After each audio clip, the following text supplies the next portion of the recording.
Okay, it's the Sanford Williams, a Grown Folk Talking Network, combating systemic racism through education. First up, we're going to have Deborah Fitzgerald discuss a special program that she's going to be having this Saturday at the Speedway School in Newark, New Jersey. Ms. Deborah? Yes, how are you, Mr. Williams? Thank you. I'm well. I'm honored to have you on now. Thank you so much. Have you met Aaron? Yes, I think I met him about 20-something years ago from birth. Oh, yeah. I heard about that, yeah. Okay. My nephew. Yes, ma'am. We go on. We're all proud. We're all proud of that. Yes. Hello, Aaron. Hello to all. I just want to say thank you so much for allowing me an opportunity to come on tonight. And we're a very excited organization of unity and empowerment for the opportunity to do what it is that we are doing and will be doing and will continuously do for our community and others. So our mission is to work with our veterans, our youth, and our community and assess the needs and find solutions for the problems that we hear about in the communities. Whatever it is that we can do to make things better, that's what we aim to do. So with that being said, our veterans are going to mentor our youth, and we definitely want to honor our elders, our seniors, and those wise ones that have come before us, in between and after us. We want to give them an opportunity, but especially those older than us, to impart wisdom into us and others, especially our children. So our veterans are going to mentor our youth moving forward. They want to share history with them and education. You know, everybody is talking about how they're trying to take history out of school, the real history, the real truth, especially if you consider yourself black or African American, or melanated, whatever, you want to consider yourself other than the European man. Okay, so they want to take that history from us, that knowledge from us, and in turn take that sense of self-worth and pride from us. And that's one thing that our organization will not be standing for. We want to enrich our children. So we are seeking to create programs that will enrich them, enlighten them, make them secure, and make them stable, and make sure that they have the necessary tools that they need to move forward in life and not have to lean on others so much, but be very independent. And we always know that we always have to work with one another, but whatever it is that they should be able and can be able to do for themselves, that's what we want to do. So we're all committed to working together with this common goal, and we want to create such a model that this model will not just be here in New Jersey, but in other states, other places globally. It's our mission, global. We have a global mission. So we want to enrich, unite, and empower communities all over. So we know that each part is part of the pie or puzzle is important. So we want to nurture in whichever way we see that the communities need nurturing. So we definitely know that we need education. We need to have our history. We need to know who we are. And we need to have people that are caring and concerned and compassionate. So we also want to teach our children about empathy so they can be care for one another, because your podcast is about systemic racism. So if we can, we want to avoid that as much as possible, and also erase it where it's needed to be erased as well. So we want to be a part of this mission that you're on as well, Mr. Williams. So this is something we feel like if we can be foundational and get that type of strength and foundation, that we can prevent some of this stuff before it gets started. And then we can work towards also in the same timing erasing some of that things by securing our children and letting them know who they are, that they are loved, they're worthy, they're wise, they're intelligent, that they are not less than anyone, but they are quite superior to. So we feel like if we give them that information, they will be able to soar. So our organization developed right here from Grown Folk Talking Progressive Network. Thank God for Mr. Forrest Nance. Thank God for Miss Carol and Leon, those that were in the forefront and those that started on this podcast with them, Adrian, and all of those that were on the podcast. It was told to me it was about 6 people, and they really supported each other and were on each other's shows to support, and they were really talking to others and bringing others. And so thank God for that foundation, for that information, and also for the young man that created Mark Collins that started this with Forrest Nance and Brother Rashad, to my understanding. So I thank God for that, because from that we have Mr. Bill Graves, who the podcast is The Real Americans, and our organization is it sprouted out from that podcast specifically, because you always have quite a few people coming on and they are always saying the same thing. Well, they're doing this and they're doing that, and this is like this and that's like that, and we need to have more people to do this and more people to do that. Always my statement remains the same. It seems as though I'm a broken record sometimes, Mr. Williams. Don't talk about it, be about it. So in saying that enough times, and everybody's having the same thoughts and saying the same thing, don't talk about it, be about it. We figured, well, it's time for us to stop talking about it and be about it. So we just started working towards, electing different people. Well, what are you going to do? So I think I missed the weekend. I came back, and before I knew it, I was selected to be president of this organization. See, that's why you can't miss any time, Mr. Williams. You never know what can happen, that week. But with that being said, I thank God for the opportunity, and we are formulating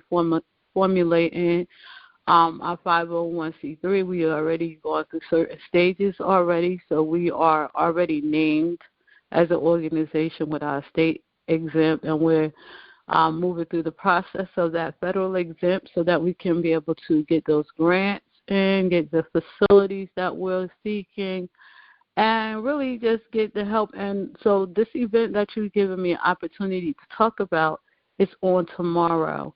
Tomorrow we will be having an event at 151 Broadway in Newark, New Jersey, at the First Corinthians Church in Newark.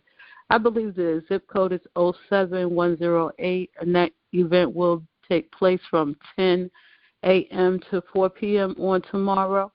And in that particular event, we will basically introduce ourselves. Each and every one of us will have Mr. Bill Graves, whom this organization was formulated in his session or portion of the podcast. Mr. Forrest Nance will be there also. My amazing secretary, Avada Smith. She does great work, you guys. She will be there hopefully tomorrow. If we can pray the storm away, we don't want her to have to swim here. We want her to be able to arrive here safely and well. But we have quite a few people.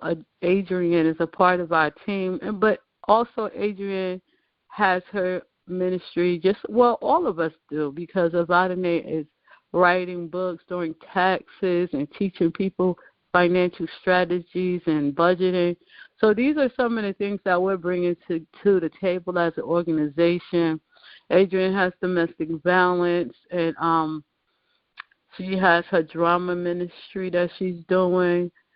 Forrest is opening doors, and I'm so proud of him and excited about what he's doing as far as the podcast, because he was just telling me that he's having the South Side, the opportunity for the people in the South Ward to come and vent their frustrations and talk about what it is they need, and have council people and elected officials to come on board and discuss whatever is happening here in North. So that is a great thing and a great opportunity. So as you can see, we have a lot of people coming. We have POP's organization, people for Progress coming out, and they will be registering people to vote. But more than anything, we have our youth coming out on tomorrow.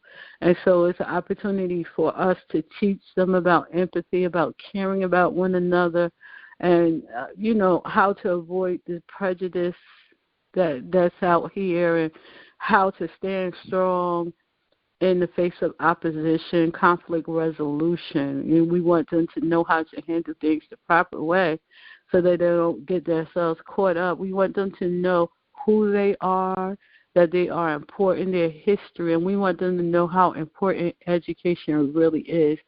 So this is an opportunity for us to pour into our youth on tomorrow. We will be giving school supplies to our children, so we have quite a bit of book bags and school supplies, and they have been taking pride in putting things together, assembling them, and they're excited. So we have Deborah Alexander is one that introduced me to this podcast. Thank God for her. I call her my twin.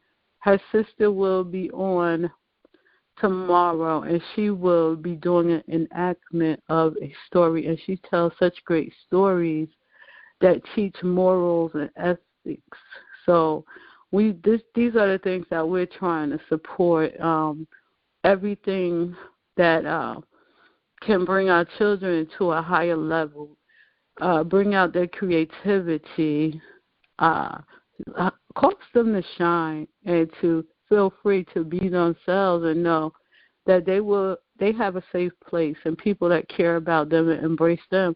But also we don't want to forget about our veterans, because one of the things we understand that our veterans have fought hard for our country, and they have been ignored, and they have not been properly honored. So we want to honor them and give them a way of shining. So one of the things we want to do in our community in taking care of our veterans is create affordable housing, but not only for our veterans, for our youth, our community as well.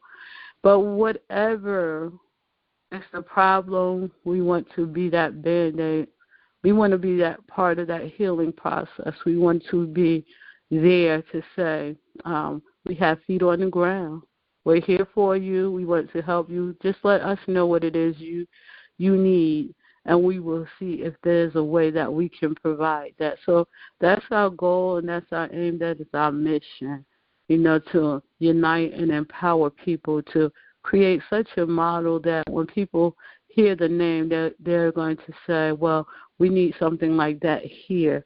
Can you guys come and show us how to do that here? Can we help you to reestablish yourself here in our state? And just to go around the world doing this thing is, our mission, to help people, to love one another, to nurture them, to help the broken. And from that, I also have my own ministry stemming from that. And we're doing the same thing. We're trying to heal hearts. And so on tomorrow, last and not least, maybe not even last, but we have our star from the podcast here, Star himself, coming out tomorrow with conflict resolution. And when we were on his podcast, once again, we was talking about it, and we said we have to be about it.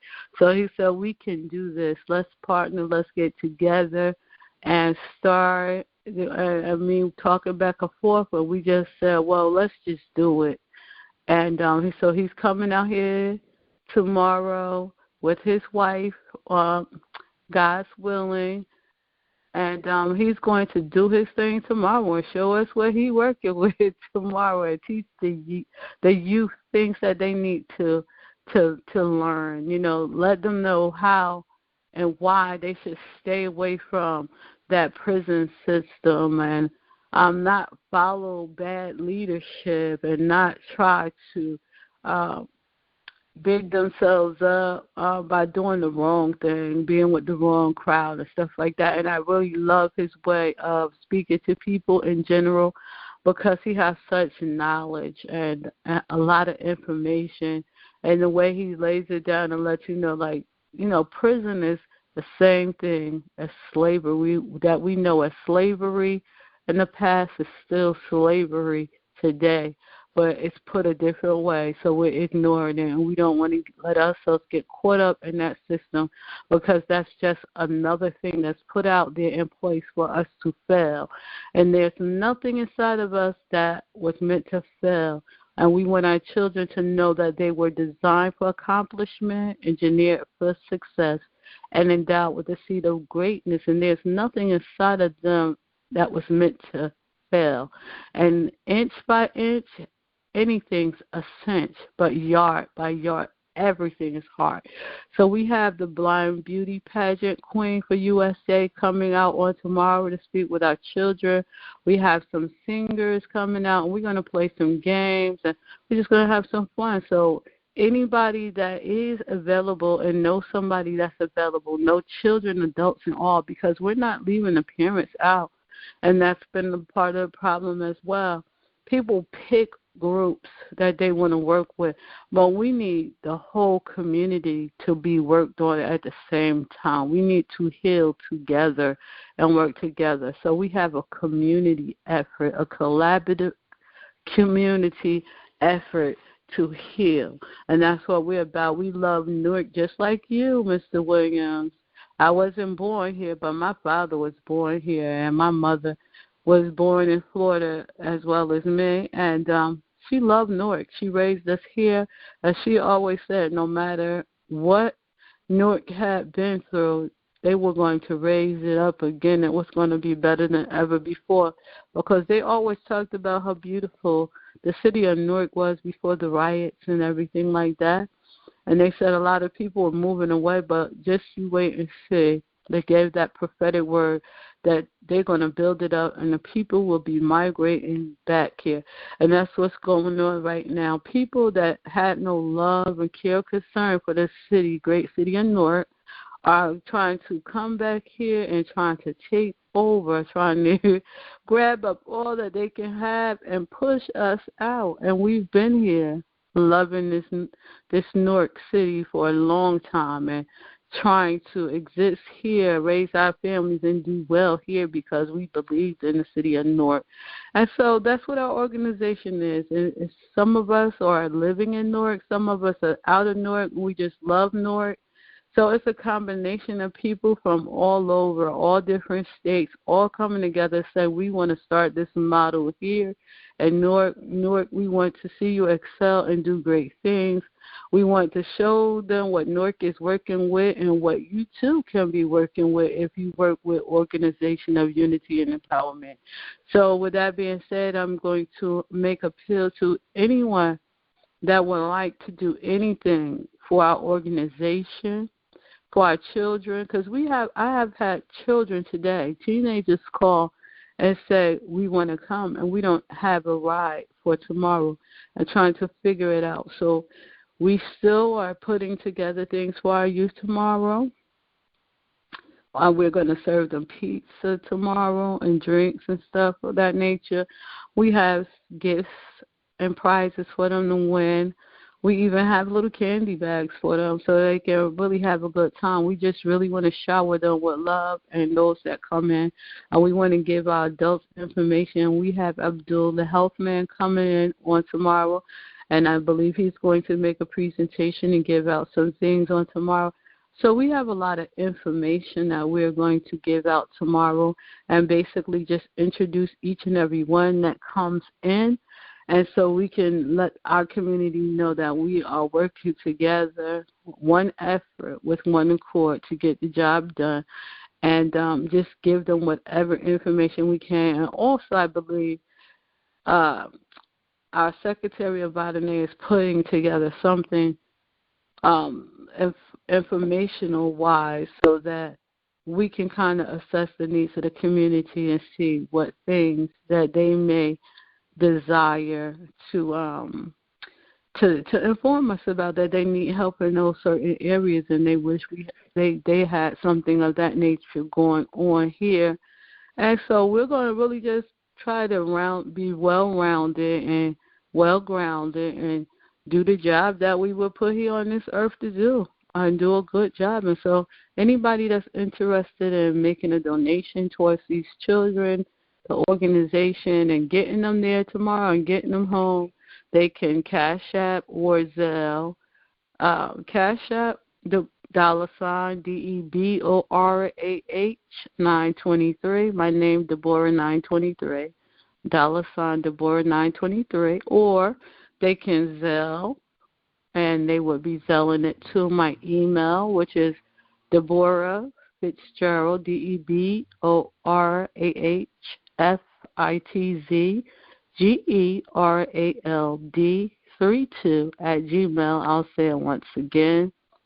DEBORAHFITZGERALD 32 @gmail.com, or they can also Zelle by using the phone number 862-282-5554. 862-282-5554.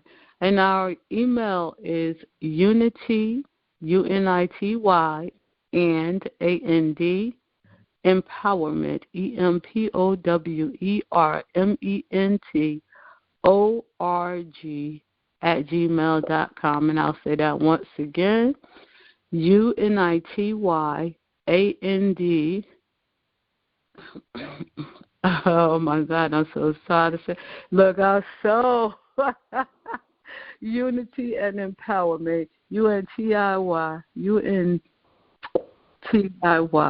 AND, EMPOWERMENT, ORG @gmail.com. And so tomorrow we will be being the best blessing that we can be to our community, our veterans, our youth, and we're just going to have a good time, music. And we also have a section that they're going to analyze the music. I believe Star is going to be handling that, so we can have our children be more aware of the music that they're listening to, what they're feeding their system, what they're feeding their minds, and let them know how important it is to evaluate all things around them, especially music, the people around them, the environment, so they can be alert and aware and ready to move on and safeguarding themselves. So basically we have pop coming out to say what it is that they do in our communities and all around. And we thank God for pop and their organization. And so we have a lot going on. So I'm just going to say thank you for this opportunity, Mr. Williams. And anybody that did not get the information, please feel free to reach out to Star, Avadane, Mr. Williams, myself, anyone on the podcast for any additional information, or, give that information to Mr. Williams and we can get you a flyer, or to Avadane, we can send you a flyer for tomorrow. That event is from 10 to 4 on tomorrow. We're going to start on time. And we're going to have a blast. We're going to eat together. We're going to share together. We're going to love on each other. So thank you again, Mr. Williams, for this opportunity. Cash App Deborah 923. If you want to be a part of financially helping our youth on tomorrow and our organization to get this project on the way. And we're going to soar because that's what we're determined to do. So God bless you all, and thank you for this opportunity to speak to you. Thank you so much, Mr. Williams. You are such an awesome, wonderful man, and I thank God for you. God bless you. You're welcome for the kind words, Sister Deborah. Now, you did say that Pop is going to have a voter registration table there as well? Or did you? Yes, we have Miss Diane tomorrow there representing Pop as well as Tyro. Yes. So they'll have a station right there when you first enter in for those people that need to register to vote, they will have those forms there and available for them. And that's part of our collaboration with POP to get out there and get more people registered to vote. And we were saying that we want to do that as well. So we decided that this would be one of the ways that we would team up together. Okay, great. We're supposed to have Star here tonight to talk about the disproportionate number of African Americans or black people in the prison system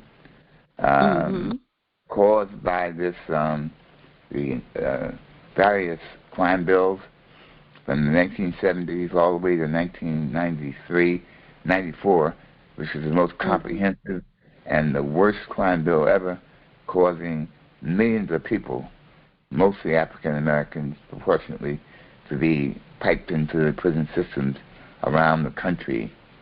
And if Ibadne or Deborah, if you have Star's number, can you give him a call? I'll do that. Okay, so as we proceed, I would like to thank Deborah for such an outstanding job that she has done, has been doing, and the program that's getting together to help the youth is really awesome. At this point, I'd like to take the time to make it known that, politically speaking, in New Jersey, we've had some turmoil, and one bit of turmoil was the passing of our dear Sheila Oliver, who was the fourth black woman ever elected to the job or the position of Lieutenant Governor of America. Lieutenant Oliver, as you well know, was going to be on this program on the 15th day of October, or maybe the 16th, 15th or the 22nd. But her untimely passing did not allow that. I want to raise her name up because, as one of my former students in the class of 1969, as one of my students, she excelled, just like a lot of them have excelled. And unfortunately, we can't have her here, but we can pay homage to her and say a silent prayer for her. And as we look forward to the future, we're looking forward to more and more of our... Yes, I love it. Yes. Brother Star checking in. Okay, Brother Star. Yes, sir. All right. I got caught up in cooking. I'm all right. I got caught up in cooking some dinner, and I'm making arrangements to come to Jersey tomorrow. I know that. So I got kind of caught. Plus, I find myself getting a little absent-minded if I don't have a constant reminder. But I'm here, and we can get the show on the road. Okay, so as our brother Star, and he'll come in a few minutes. For that, though, I'd like to say that in the state of New Jersey, besides our sister Oliver passing, today or recently, we found that Menendez, our senator, has been corrupt for years. He's now been indicted for accepting bribes and so on and so forth for favors for private corporations. And as a result, one of our heroes, Lawrence Ham, will be running for Senate in the state of New Jersey. That's an awesome deal there. If we could get Lawrence Ham in the Senate, it'd be a whole new Senate, boy. Lawrence Ham of the POP organization, as you all know. And see, I'm going to, for the moment, I'm going to put Brother Shaw on mute. And let me see who else. Okay, I'm going to break you out in a moment, Brother Shaw. And he's going to run for Senate. And there's almost no opposition at this point. So please let the word go out that Lawrence Ham is running for Senate for the state of New Jersey. And that should be an awesome day. And we know at POP can rely on us because we at Grown Folk Talking Network will sponsor him and will work for him and we'll make telephone calls to him, and whatever he needs, we'll be doing it to help him. Now, another problem we have to discuss is the problem at the Board of Education in Newark.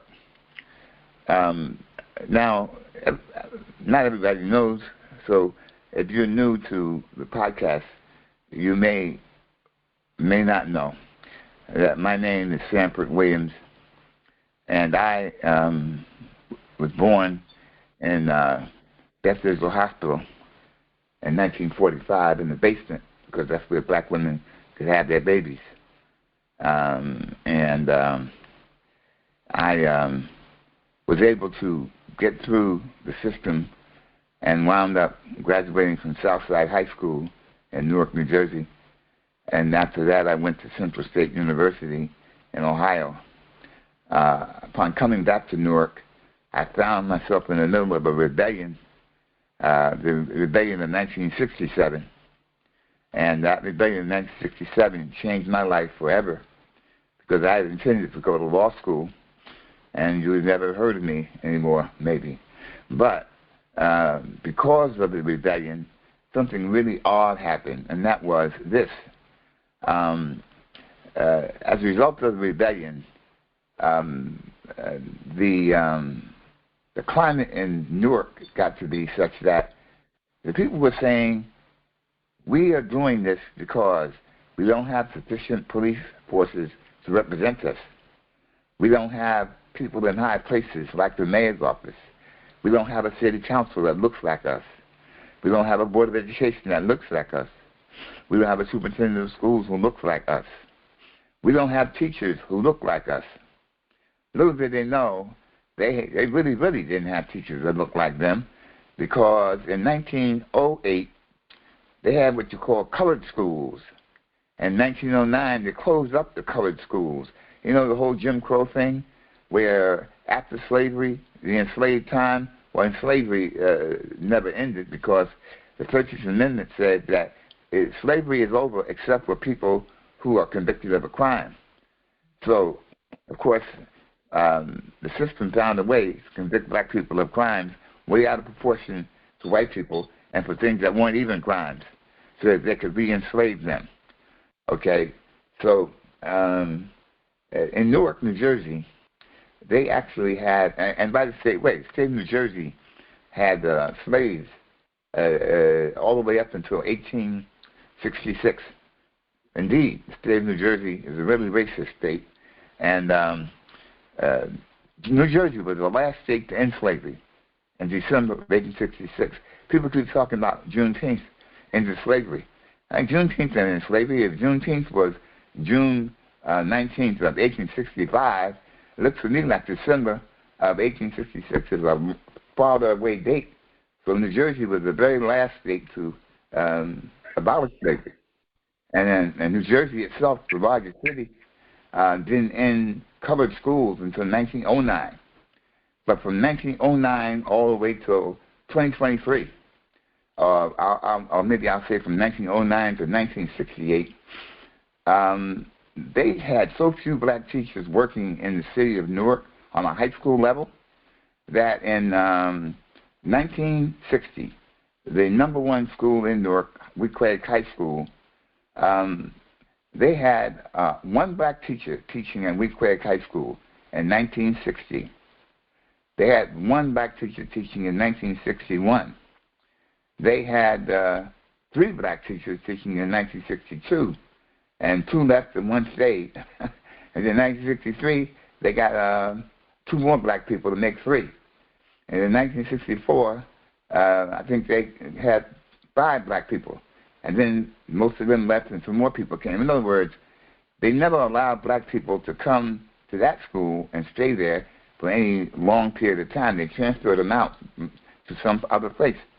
Now try to envision Newark had 8 high schools in Newark. I mean, there were 8 high schools in Newark. And of those 8 high schools in Newark, after the rebellion occurred, and they were demanding more black teachers and so on, in June or May or June of 1968, the students of Newark walked out. I'm not sure of the exact month, but in '68, they walked out before the start of the school year. And they said, we want more black teachers. Little did the people who were striking know that in the area of history is the story of yourself, your people. That is American history. That is world history. That is history, period. There were only 2 people teaching that were black in the whole city. 2 in the whole city out of 8 schools. And in the history of Newark, I don't think there were more than 10 that ever taught. I mean, from 1909 up until 1968, and probably never had more than 10. People didn't know it was that drastic. But it was an interesting thing because after they had the walkout and after the rebellion occurred in '67, there was a sad thing that occurred. Dr. King was assassinated, and the President of the United States, Lyndon Baines Johnson, appointed a committee to discern or decide what causes riots and what we can do to keep them from happening again and again. Well, the committee came back and said, well, riot season, which had been current, according to them, riot season was occurring all over America for one important reason, well, one significant reason. But before we talk about that part, what they call riot season, what I call it the rebellion time, the reason for that is because usually when there were times when people were being beaten and killed and there was things of that occurring, it was white people killing us. Riots all the time. Generally, it referred to them beating us. For instance, in 1863, the Irish people of New York said, we're not going to fight in the Civil War. So they almost burned New York City down. And they had riots all over the place saying, we're not going to no Civil War to fight for no naggers, they call them. So when we start talking about what happened in 1964 in Harlem, they called it a riot, but they were rebelling against harsh conditions in Harlem. In 1965, they had rebellion in Watts, again rebelling against harsh conditions. In 1966, they had rebellions in Chicago and other places for the same reason. In 1967, in Newark and Plainfield and in Detroit and other places. Then in 1968, all over America, rebellions, all over America. So Lyndon Johnson appointed this committee called the Kerner Commission on Civil Disorders. The man's name was Oliver Kerner. He was the governor of Illinois. And they asked the men on that committee to find out what caused riots. What we say is what caused rebellions. Well, they came back with a report and they said the major cause of rioting in America is white racism. Understand this. This is 1968. They said the major cause of rioting in America was white racism. Also, they said housing conditions. Also, they said a lot of other things, economics and so on. But they said the major cause of racism, of rioting in America, was white racism. In other words, it is white people's systemic and willful efforts to prevent black people from living a good life, a wholesome life, from having jobs, to have homes, and to have peace of mind. They went out of their way to prevent that. And that's what that committee said. Major cause of rioting is white racism. Well, in that year, 68, something happened in Newark besides the walkout. The people who run the Board of Education in Newark did this one. They said, we need to find us a Negro to put into one of the high schools. Well, little did they know that one of their top teachers at Weequahic High School, the Harvard of high schools, was going to pass away. She passed away in July of 1968.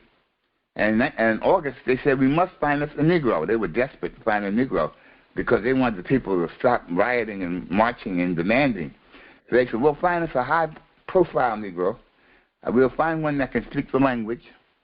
We'll find one who's acceptable. We'll find one who doesn't have a criminal record. He has to be almost perfect Negro. And he must know American studies well. Well, they looked around for a Negro. But one of the black teachers who taught at Central High was a track coach. He knew me, and he said, "That's my Negro." He said, because I know he knows about American history very well. He knew all the presidents of the United States when he was 11 years old. He knew all the capitals of every country on earth. He could go to a map and find the place on a blank map and put the capital in there, too. He knows all about European history. Yep, he's a good Negro for the job. Plus, he's a person who, when he was running track, he called his coach a racist all the time because the coach used to send the kids, would not send his kids, Southside High School, my school, to the Penn Relays, where John Thomas, the black coach, took his kids to the Penn Relays, came back with medals all the time. So Sanford Williams wanted to know from his coach, why don't you take us? We beat Central 10 years straight. And the coach said, Sanford Williams, you're off the team because you're causing dissension on the team. In other words, Sanford Williams was appointed as being a racist or a radical. He knows too much about history. He knows too much about life. He challenges the system. Okay. So John Thomas said, this is our fellow. In other words, he knew that I wasn't going to be backing down from white people at all. And he knew that I could do the job well. So they called a meeting in August of 1968. They found their Negro. And so they began questioning, first of all, I had to pass the exam. That was one of the things. They said, well, the Negroes can't pass the exam. They just cannot pass this exam. Well, you know the exam is biased. We don't speak the same language. You don't have the same culture as these people, the Europeans. So therefore, generally, since we don't speak the language and have the same culture, they gear the test in a way so that it handicaps us, and we are unable, generally speaking, to pass those kinds of tests because they are biased. Nonetheless, I was able to pass the test. So they called me in for an interview, and they asked me all sorts of questions about things that a PhD person should know, and I knew them. So they said, they looked at each other and said, by gosh, we found our Negro. Now, the man who ran the committee was a black man, and they told him he could now be a supervisor of something somewhere. He didn't have to teach it anymore. So in 1968, I became the second Negro, second black person to teach history in Newark at the time. There was only two of us, me and one woman named from Vailsburg High School. So they put me in a high-profile school. And they said, okay, we'll keep him here for a year, and when the protests die down, we'll put him somewhere else. That was their plan. What they didn't know is that I knew more about black people than I knew about white people. They didn't know I knew all that about black people, or they wouldn't have put me in the job. So I went to the school, and when I arrived there, the chairman says, who are you? I said, Sanford Williams. And what are you here for? I guess he thought I was going to be a custodian or something, because they never had a black person even come in that office where he worked. Matter of fact, they never had a black person in the history department, period, from the time they made the school. So he's wondering, what is this black guy doing in here? He's supposed to be somewhere else. Is he a gym teacher? Is he a substitute? Is he what? You mean he's going to be a regular teacher and take the place of Sadie Rouse, our hero, who worked for 33 years as a veteran and passed at 55? Oh, no, you can't be coming. Are you sure they sent you here? Yeah, I'm sure. He gets on the phone to find out why they sent this Negro to his school. So after a while, he gets off the phone. He says, okay. He tells me what to do. So I'm teaching my classes, and he comes in every day for 2 weeks. He stomps out my room. He comes in the room. He stands in my room. He walks around my room. He goes out my door. He slams it. He walks down the hall. He mutters to himself. He comes back. And so on and so forth. For 2 weeks he does this. So finally he says, you can't keep teaching that black stuff. You can't be doing that. It's not in the curriculum. I said, well, I have books and references to show that this material is true and honest. He says, well, I can't let you do that. And he said, look, one of us will have to leave.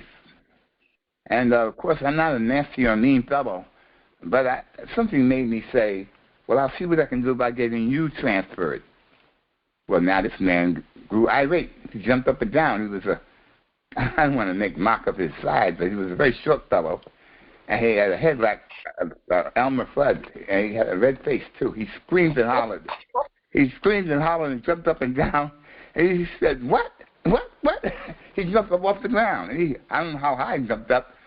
And he took me to the principal. He told the principal, he's got to go. Principal says, what? What did he do? He says, he's teaching that black stuff. So the principal says, well, is it true? He says, I don't know, but he's got to go. The principal looked perplexed. He's saying, well, what else did he do? He do something wrong?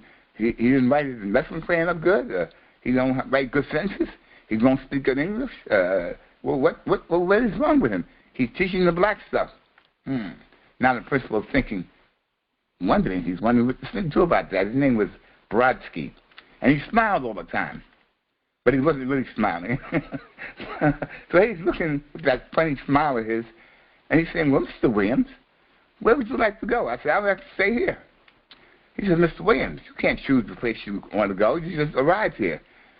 And I guess he wanted to say, this is the Harvard of high schools. And we promote people from within.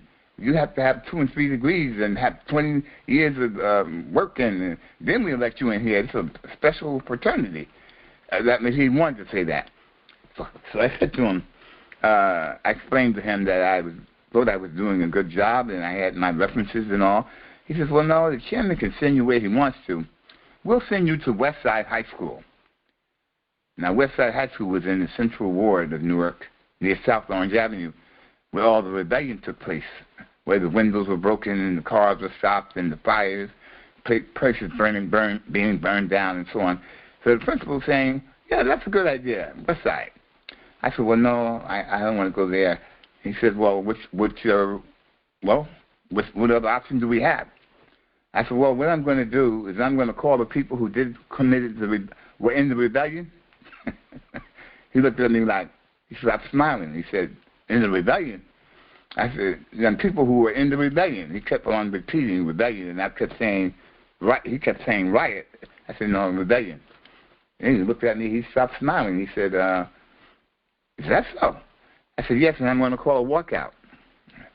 And he said, going to call a walkout? Now, by now, the school is becoming more and more black because white people have fled Newark in droves. And school is becoming more and more of a black school. And he's thinking, a walkout. They're going to go down the streets, Chancellor Avenue, go into the weequake section, break in people's houses, burn down the stores. And I said, I'm also going to call CBS, NBC, and ABC TV. I'm going to call my favorite newspaper, the New York Times, and the Star Ledger, and the New York Evening News, and WNJR Radio. He says, oh, no. No, he says, we can't do that. And so I bluffed him, you see. So the chairman says 3 things. He said this thing 3 times. He said, he's a risk. He said 3 times. And he was right. Because after we went back upstairs, for about a week or 2 or 3, I told him, I said, you know what? I have so much black history to teach that it's hard for me to put it into the American story the way it ought to be because I'll leave out a lot of the white history. I said, maybe I ought to teach a course just called Black Studies or African History. He told me there's not enough African history to put in a course.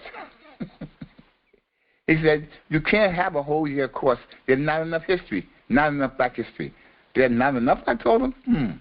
So I went to the guidance office. I was pretty bold at 23. I said to the chair, people in the guidance, I want to offer a new class called Black History.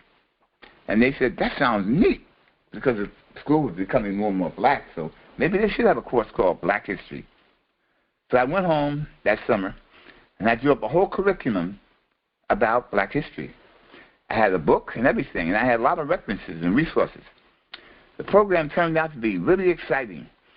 And then the counselors said the next year, in 1970, well, we need to offer some more of this. So little did they realize they offered it, and by the time the 70 school year started, there were 10 classes in it.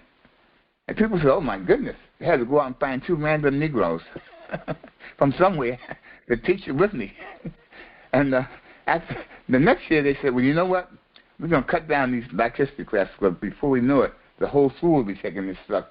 So why don't we cut it down and leave only about 4 or 5 of them and let him teach all of them himself. It's okay, we'll do that.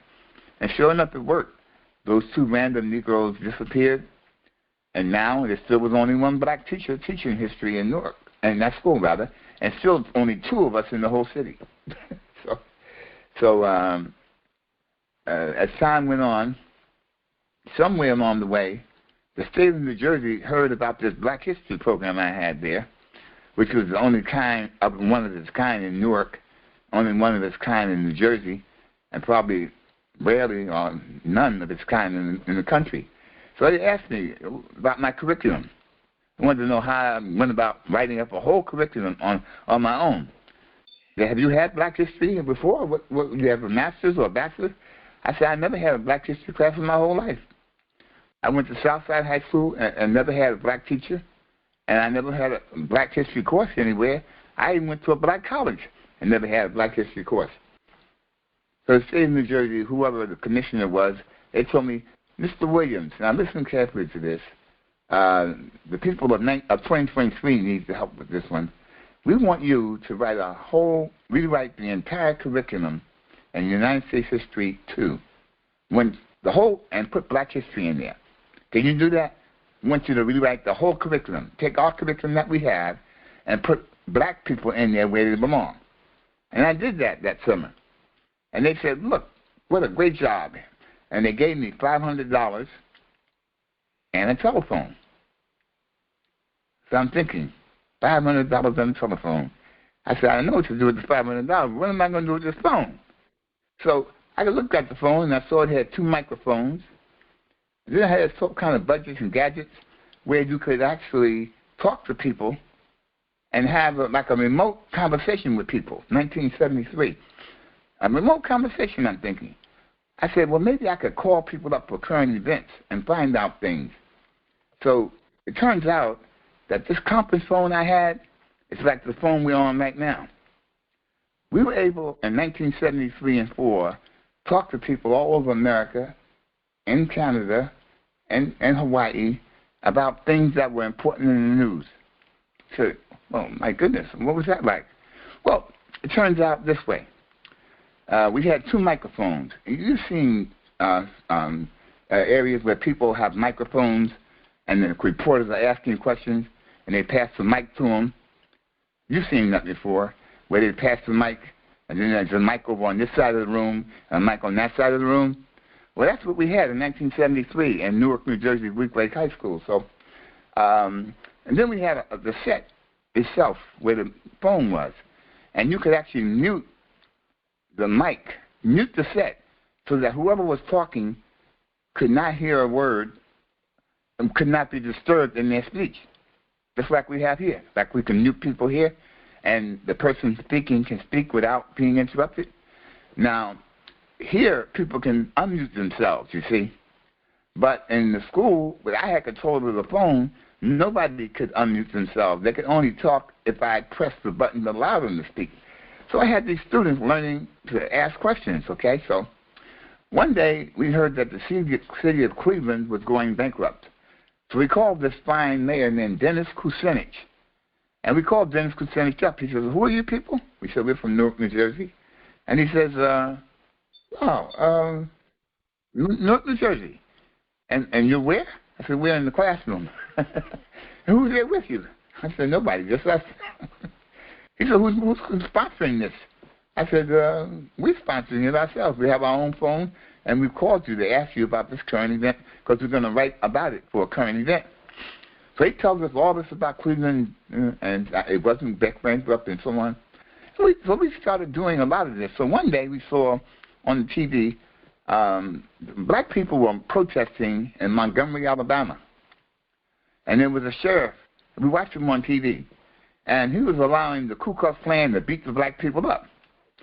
And the students said, why don't we call that man up and ask him, if he's a sheriff, how come he can't stop them? So what we did was we called the sheriff up. You know Andrea Mayberry, right? And Barney Fife and them. Now you can imagine Barney Fife and them hearing somebody on a conference phone in 1973, and you talking to them. They don't know where the voice is coming from. Who is that? How many is this of y'all? Is this a joke of some kind? Well, we called the man up. He said, Sheriff here. His name was S-E-L-F. S-E-L-F. Self. But he called himself Seth. Sheriff Seth here. And we said, we'd like to speak with you, Sheriff Self. He said, who are you? We said, we're students and a teacher at Weequahic High School. Where? Weequahic High School. What's it at? It's a school. Where is that at? In Newark. Newark where? New Jersey. Oh, he says, and what do you want? And who's talking? Who are all the people? I said, there's not a lot of people. It's me and the students, and they have mics in their hands, and they can hear you on the mic. They can hear you, and they're ready to ask you questions. Who's going to ask me questions? I said, the students are. What students are? Well, one that in my class, he said, well, I never heard of such a thing. He said, why are you asking me these questions? I said, well, this is a current event. It's a what? I said, it's a current event. Well, how is that? Well, it's a current event because it's an event that just happened, and we want to write about it. And usually we read the paper in the classroom with it, but we have a phone. He said, well, I never. so then he says, look here. Why are you asking me about the Klan? You could ask the Klan yourself. So we asked him. Now, remember, we got 30 students in the room sitting there, right? And they have mics on both sides of the room to ask questions. And they have me up in the front, right? And we all listening. He says, why don't you ask the Klan themselves? I said, well, how do we find the Klan? Now, try to use your imagination, people. He said, well, they right over there in Denham Springs, Louisiana. They're right, like we could see right over there in Denham Springs, Louisiana. You know what I'm saying? Like we could see right over there. I said, Denham Springs, Louisiana. Well, how do I find? Call my operator. I said, okay, call the operator. And students, we're sitting there now. All of us is there and talking, waiting. And we called the operator. Do you have the Ku Klux Klan? She said, yes, we have them right here. We called and dialed the phone. The students are at the edge of their seats. And the lady says, National Office? And I said, the National Office of what? She said, the Knights of the Ku Klux Klan. Silence. She said, and what is it you would like? I said, well, we would like to speak with Bud Wilkinson. Oh, sure, Bud will talk to you. By then, at that time, that Klan group was the most violent Klan group in America. And here's Bud going to talk to us. Bud was the head of the Klan from 1975 to 1981. So this conversation happened between 1975 and 1981. You could look it up. So now, she gave us a date. So here he is. Bud's on the phone. Bud Wilkinson gets on the phone, and the black students start telling him, yes, and Al-Qaeda and Africa was the original land of humans, and Nubia and Kemet, and the Mali Empire, and the Songhai Empire, and the Ghana Empire, and the black man in Imhotep, and the pyramids, and the boom, boom, boom, boom, boom. And he, no matter what they said to him, he finally was laughing and laughing. He said, you know what? White folks don't know what y'all talking about. And the black folks don't know either, so it don't matter what y'all know. He laughed and laughed. Well, the students were very calm about it and cool about it because they knew they had a fool there. So they calmly talked to him like a regular adult, like a regular human. And after they hung up and everything, well, they eventually did an assignment on it. And about 1981, Bud Wilkinson, we talked to him again. He said, I'm leaving the Klan because they're racist. That's 1981. And I thought to myself, well, he left the Klan. Well, that's interesting. In 2020, I read where Bud Wilkinson said, George Floyd deserved to die. He shouldn't have been, whatever, shouldn't have been using crack or fentanyl or some crazy thing. But Bud Wilkinson's still here, living somewhere in one of them islands out there. Nevertheless, one day the student said, I wonder if there's still slaves alive. So I looked it up, and I found a former slave. He was 134 years old. And Charlie Johnson. And was it Charlie Johnson, I guess his name was? Charlie Smith, I'm sorry, please. Charlie Smith was his name. 134. You can look it up. He died at 137. So whatever year it was that he turned 137, we talked to him 3 years before he died. And one of my friends who was in the classroom listening at the time went and visited Charlie in Florida and had his children take a picture of them with Charlie Smith. Now, Charlie Smith was born in Liberia, Africa, and was brought to America at the age of 12. And he talked about his life as a slave on a plantation in Texas. He told the students all about how he was a bounty hunter. This sounds pretty colorful to me and exciting. If I was a student in a school like that, I would never cut school. Okay, so here's Charlie Smith. He's talking. He's telling us all about it. He sang us a song. He even told us about an assassination of a president. He said, I helped to catch the man who killed the president. That sounds like fairy tale or something, right? He said, I'm a bounty hunter. I went and got bad men. I brought them back. So he said, I caught the man who killed the president. Now, here's where my knowledge of history comes in. I know only 4 presidents were assassinated. So I said he couldn't have caught the man who killed Lincoln because he was still a slave. And he could barely not be a slave no more. He couldn't have been no bounty hunter if he was a slave. So I knew it wasn't that man, what's his name, Lincoln. And then I knew he couldn't have caught the man who killed John F. Kennedy, because that was 1963. And he would have been very, very old by then. So I said, well, what president who would you catch? And he said, I caught Guitar. Well, maybe that means nothing to you as I'm saying it to you, but the name Guitar, I thought to myself, now there were 2 other presidents killed, and there was McKinley and Garfield. In 1881, Garfield was killed. In 1901, McKinley was killed. So when he said Guitar, of course I had never heard the word before, so I went on the board and I wrote it out. Guiteau.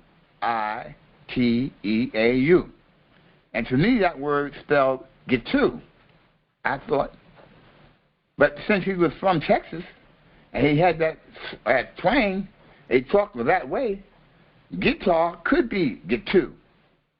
And I said to myself, well, who did Guiteau kill? Who did Guitar kill? He said, you know he killed Garfield. You know he killed Garfield. Like, I know he killed, how could anybody know he killed Garfield? I bet nobody in the audience here I'm talking to knows he killed Garfield. But the fact of the matter, unless you studied the American presidency for whatever reason, the fact then becomes that I said, this man is for real. And so, as I said, one of my friends went down to visit him in Florida at a Bartow Convalescent Home and asked the people, do he remember talking to some students? She said, oh, sure, Charlie remember that. Now, he had the PBS come. He had the London News come. He had all kinds of people come. She said, but never a classroom talked to him. We remember them. So he said, Mick, can I take pictures with Charlie? My sons and Charlie, his 2 sons, he had gone to Disney World. So he did. My friend wrote a book called, I think it's called Never Say Never, or something like that. But I got pages in his book where he shows the young men sitting with Charlie Smith. Plus, I've heard people say they saw Charlie Smith on TV being interviewed when he was like 130-something years old. So that happened. Meantime, we called all kinds of people on our phone for significant events in the world. It was a very powerful tool. And so we had speakers come, too. We had speakers come like Amiri Baraka, who was a hero to me, because as long as people like Mary risking his life in that rebellion, they don't be a Sanford Williams coming to teach at Week Lake High School in 1968. They don't be a student walkout in 1967 or 68. And Amiri Baraka spoke many, many times there. And we brought Dr. Ben Johannan, Dr. John Henry Clark, Dr. Leonard Jeffries. And we had Gil Noble from ABC TV. We had this man, Louis Farrakhan. I know you've heard of him. He came there twice to speak. One time he spoke for 3 hours in the school, and nobody stopped him from talking, and there was no riots. One time we had a man named William Kunstler, that man who was at Attica, and with electric shock hair, big barrel-chested European Jewish man, and he was constantly fighting for the rights of black people and prisoners all around the country. And he came in, and he's talking about the unequal justice system in America. He was speaking in the auditorium at the high school, and there were no policemen, well, not policemen in uniform there, and the undercovers were there, but he came to speak. And he said something that was unbelievable. He says, I'm beginning to hate this white system. I hate white people. Oh, my Lord. I thought, this is the day I'm going to get fired. Well, the students jumped up and applauded and applauded and applauded. Now, think about it. William Kunstler had something called white privilege. And that's what this whole systemic racism thing is about. White people are given privileges to say things that we can never say or do. They're given the ability to get jobs that we can never get. They have the ability to get out of traffic stops and not be bothered, or get a home, or do all kinds of things, get a doctor that would give them the best treatment for saving their lives, et cetera, et cetera. That's what systemic racism is. They can get the best schools and the best education and so on and so on and so forth. Now, if Minister Louis Farrakhan had come up and said that, the SWAT team would have been there. You know what I mean? SWAT team would have been in there. Oh, boy, the SWAT team would have been all over the school. I'd been going out in handcuffs. But the fact of the matter is, that's not hate speech to me. It was just a European man saying, I don't like what these other Europeans have done to people, of black people and others like them. I don't like it, and I'm protesting it. And he always spoke loudly and proudly about that. William Kunstler was one of the most outstanding men I ever met. I remember looking in the school yearbook, and I saw him on the stage with somebody from PBS.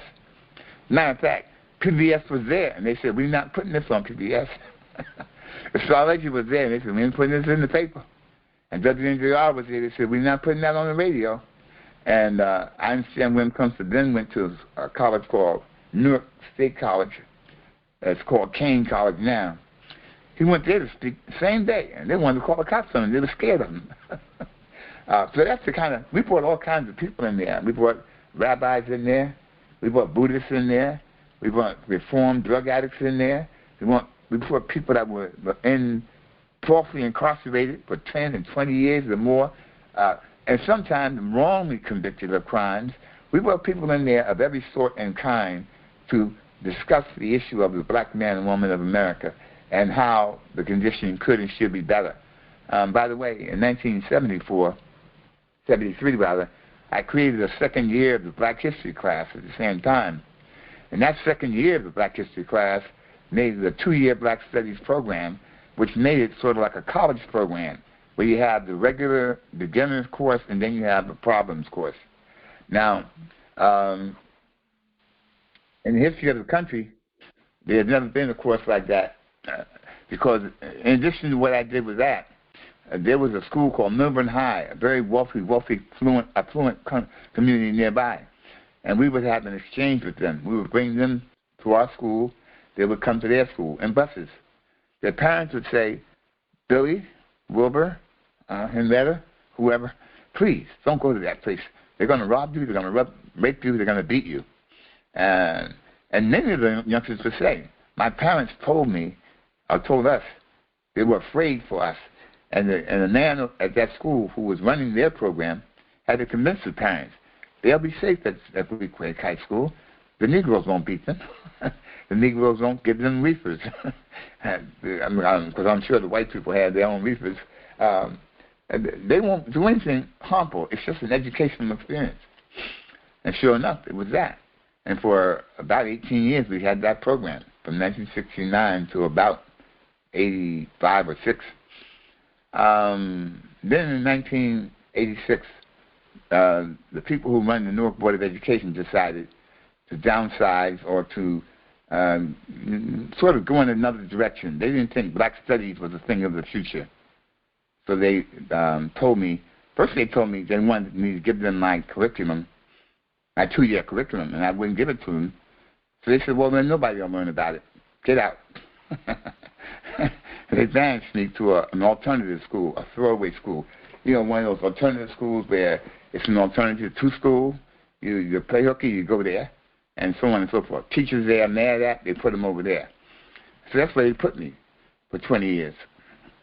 And after about 20 years over in that place, after my program being cut short by the Newark, the black people, the ninjas, like the Board of Education in Newark,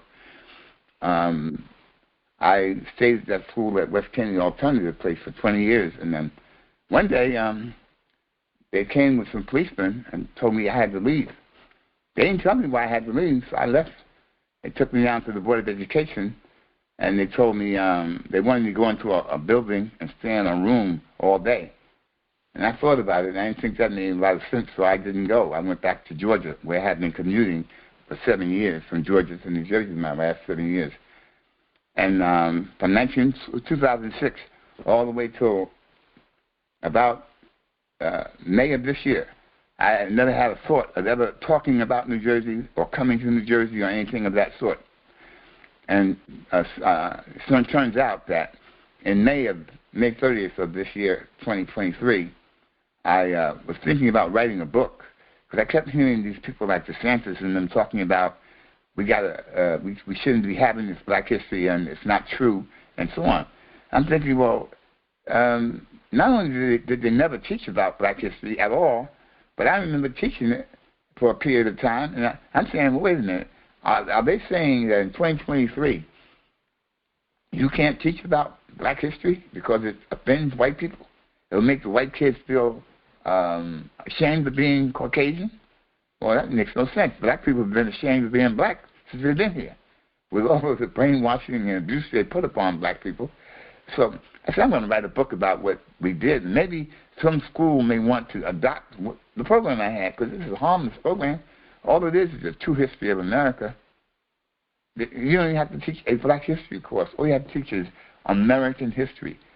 We helped to make America be what it is. We built the White House. We were responsible for 85% of the income in America at the end of the Civil War. More and more. And the inventions that we produced and so on and so on and so forth. You know, you say, well, that's interesting. We did all that. And I said, well, I'm going to write this book. I said, before I can do that, I have to find some of my former students. They can attest to the things I'm talking about. Because a lot of this stuff sounds far-fetched. You say, well, you could have been doing all that stuff in a public school? Oh, and nobody stopped you? Yeah, not until 1986. And so I'm thinking, so I'm finding them, some of them here and there. As a matter of fact, in May 30th, I found a Dr. McIntosh, a psychiatrist, a black psychiatrist who has a big program. Matter of fact, I'm going to be on his program tomorrow from 2 to 4 talking about Black history and my program and how I came to develop it. It's going to be from 2 to 4, and I guess Ibarame and various other people have a flyer about it, and I think I sent one to Aaron and Deborah and maybe some others. Either way, so in May 30th, I talked to this man, McIntosh, and I was telling him about this program I developed at Week Lake High School. First of all, he kind of didn't believe. It was too much to believe, all those people I was talking about. So he said, well, you know what you need to do? You need to contact.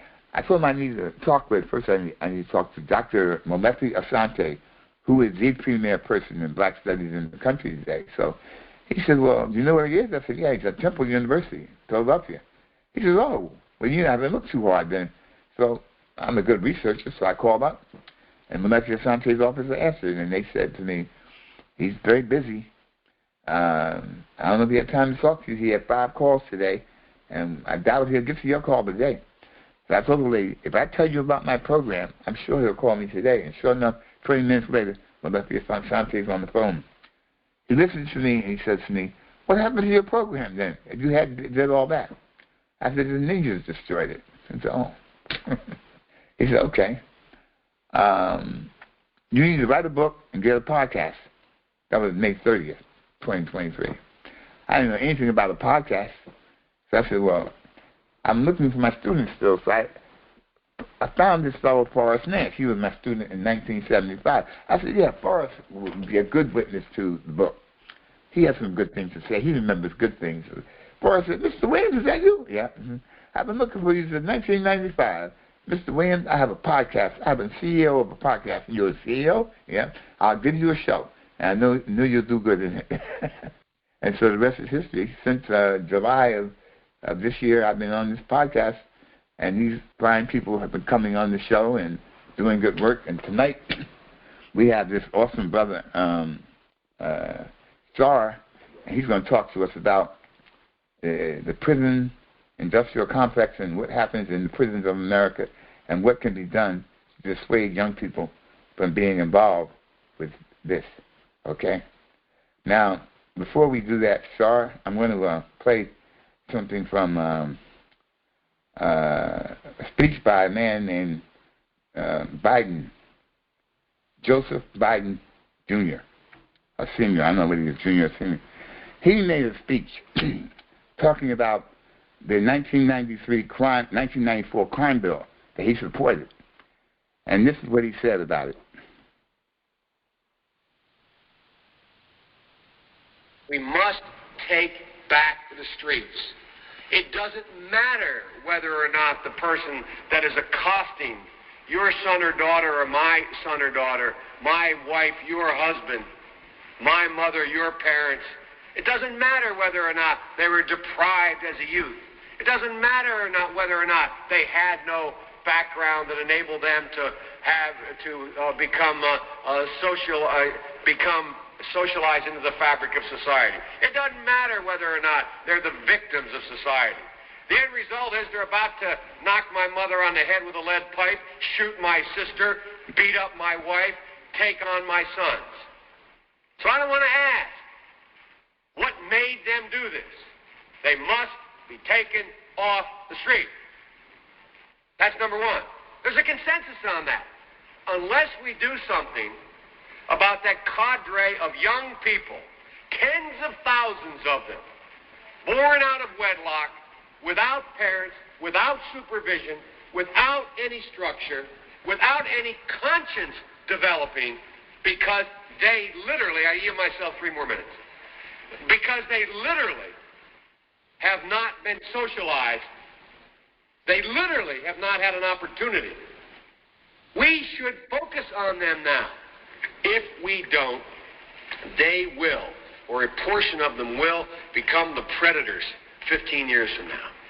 And Madam President, we have predators on our streets that society has, in fact, in part because of its neglect, created.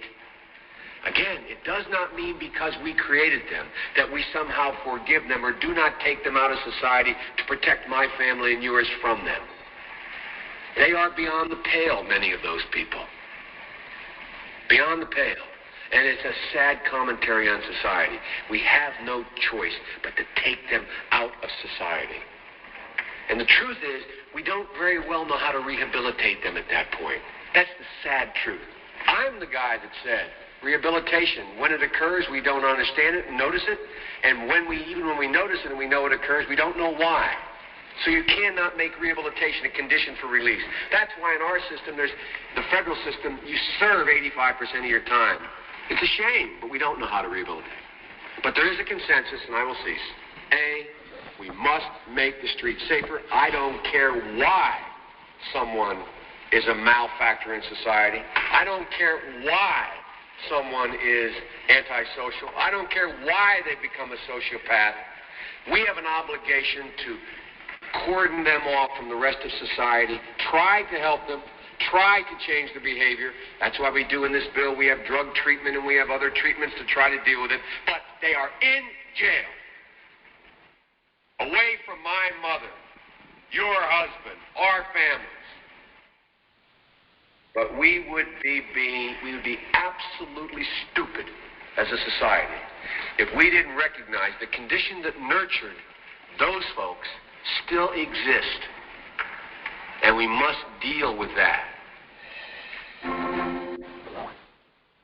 Well, now, Joe Biden.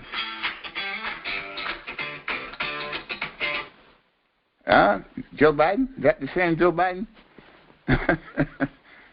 Now, Brother Starr, we'd like to hear you discuss the things that you came to talk about, and I'll give the floor to you at this moment, sir. Yeah. In sense of, what it is that you want to talk about, is very broad. When you're talking about, the system that evolved into prison. We know that slavery was never abolished in 1865, as they made an amendment to what slavery would be by the 13th Amendment. Once you're duly convicted of a crime, you are considered a slave in this particular country. Now, when you realize and understand the movements of slavery and how slavery is introduced to new slaves today, this is where you see it at in prison. They have a brother named Ali Sadiq that you can find him on YouTube all the time, a brother that did some time. He's now in the limelight. He's a comedian, very funny brother, very raw brother, very honest brother. And he speaks to his incarceration, his time in the street, what led to his incarceration, what incarceration did for him, and how incarceration formed him to be the man that he is today. Malcolm told us this many, many years ago, that prisons will become universities because it gives one time to study when he wants to better himself, or even when they want to hone their skills at whatever it is that they want to hone their skills also when they return home. But when you're talking about, prison life, this is the closest that any man or woman or even adolescent or child will come to experience what raw slavery was about. Ali Sadiq talks about when you first come in to what they call in, Houston, intake, what we call in New York City, reception. And Ali Sadiq said that this is the closest you'll ever get to ever being put on a slave ship. He explains how when you're coming from the jail system into the prison system, how you're put on a bus and you're shackled by your feet and your hands and you're transported. So the boat now becomes a bus. It has turned from that particular slave ship to a slave bus. And when you get off of that bus and you go into reception and you're shaved bald and you're sprayed for bugs, they literally spray you with a pesticide, strip you naked, spray you with a pesticide, send you into a cold shower. Once you come out of the cold shower, you're shaved, your head is shaved, your beard is shaved, you're given a number, and you're given a slave uniform to be put into the colony of slavery. From there, you're given programs, whether it's education or under the guise of rehabilitation, school and college and things of that nature. But other than that, you become a part of the American society, becoming self-sufficient in what it does. Because in those slave camps and them plantations, so much of what, ex-slaves see when they come home is a lot of the products that that are made for city and state government to move. A lot of people don't notice that when they cross your street, that sewer cover that they walking across was made in Elmira Correctional Facility, or when they take a picture of a license plate, for accident reasons or so forth and so on, those too are made in the New York State prison. Sheets, furniture. It got to the point where the Department of Correction was making so much money that they entered into Wall Street. They were on the stock market under Corecraft. They're making billions and dollars a year. They even started privatizing certain prisons across America. So when you sit down and you want to basically get an understanding of that, what you need to do is talk to an honest ex-slave, one that doesn't glorify but certifies that he's been through this and he's qualified to expound or disseminate information on this particular kind of lifestyle. So when you sit down and you ask a person, you know, what would you do if you were a slave? And you would always hear people say, man, you know, if I was living back then, I'd have told master this, I'd have told master that. And, you know, and these conversations are taking place right there on the plantation, not knowing that you are actually, by law, a slave. And, you know, and I don't think people really understand the full dynamics of the 13th Amendment because, you know, the beatings are frequent, but they're not done in the way that it was done in the early days of slavery, like just taking you out to a yard and beating you. Now they take you to a private spot in the penitentiary and beat you. You know, whether it be SHU or what it's called a hole on TV, what is commonly known as the box or the Bing in city jails, or the box when you're dealing with it upstate. And it doesn't even have to be there. They'll do it right on in general population. In the mess hall, you'll see them just jump on people, and it's just a way of breaking and making people see just how vicious and barbaric they are.